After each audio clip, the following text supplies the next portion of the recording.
All right, so let me show you how to draw arms on your cartoon, or how do you draw your upper body, okay? So the upper body is shaped like pretty much like a little half egg like this, okay? So you just, or if you want to think about it like Pac-Man, all right? That's the upper body, okay? So if we want to attach some arms to this upper body, this is what we do, okay? We're going to first think of the arm and what it is. The arm is 1, 2, 3 cylinders and 1, 2, 3, 4 shapes. Okay, so we're going to take this shape and we're going to move it over here. This is your rib cage.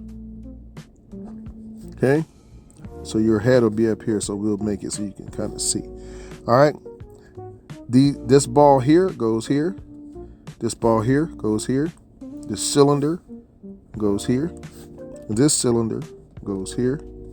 This ball goes here and here. Oh, with this ball. And then this ball, this cylinder here goes here. Then this cylinder, the last one, goes here. And then this shape here. And then this shape here. And then you have one little square here, or triangle, right? And then from here, you just put little thumbs on that little triangle. So that's how your arm is formed. Now, to go a little bit deeper with it, think about it like this.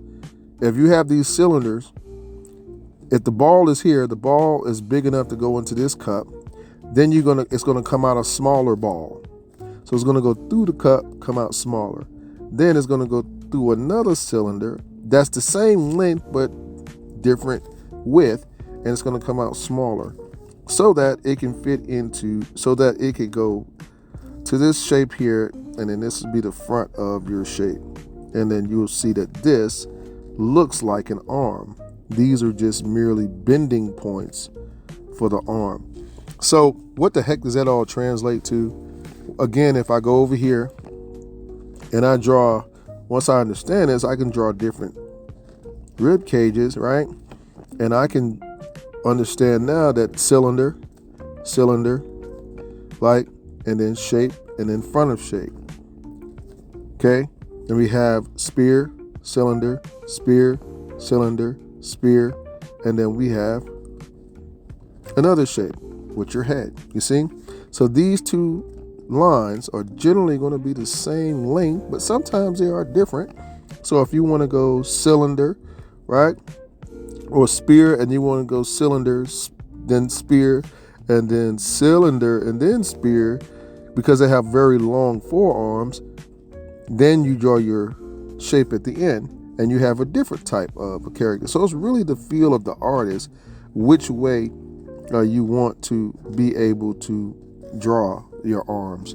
So anyway, that's a quick little tutorial on how to draw arms. I hope that helps you.